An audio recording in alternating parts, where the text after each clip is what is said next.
বাংলাদেশ সহ ৯টি দেশের পর্যটন ও কর্মী ভিসা সাময়িক সময়ের জন্য বন্ধ রাখার ঘোষণা দিয়েছে সংযুক্ত আরব আমিরাত, যেটি কার্যকর হবে আগামী বছরের জানুয়ারি থেকে। এমন তথ্য জানিয়েছে ইউএই ভিসা অনলাইন।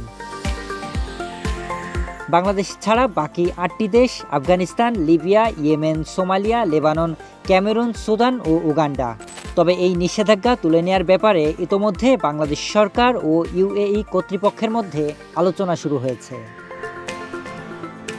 আমিরাত সরকারের পক্ষ থেকে এই নিষেধাজ্ঞার বিষয়ে বিস্তারিত কিছুই জানানো হয়নি।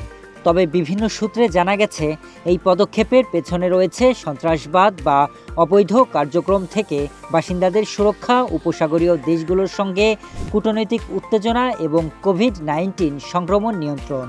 এই নিষেধাজ্ঞা সাময়িক সময়ের জন্য এবং নিরাপত্তা ও স্বাস্থ্য মূল্যায়নের ভিত্তিতে তা পর্যালোচনা করা হতে পারে।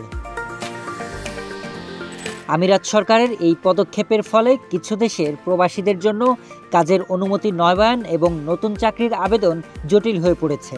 পাকিস্তান, বাংলাদেশ ও আফ্রিকার কিছু দেশের নাগরিকেরা এ নিয়ে সমস্যার কথাও জানিয়েছেন।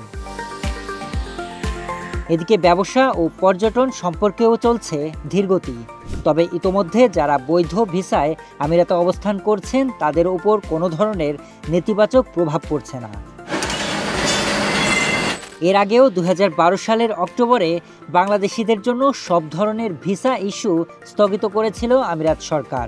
নিষেধাজ্ঞার কারণ হিসেবে তখন বলা হয়েছিল বাংলাদেশি নাগরিকেরা ভুয়া কাগজপত্র ব্যবহার করে ভিসা আবেদনের সাথে জড়িত ছিল। পরবর্তীতে বাংলাদেশ সরকার এবং ইউএই কর্তৃপক্ষের মধ্যে আলোচনা ও সমঝোতার মাধ্যমে ২০১৪ সালে এই নিষেধাজ্ঞা তুলে নেওয়া হয়েছিল। Sharif Rahat, news desk, hello Bangla.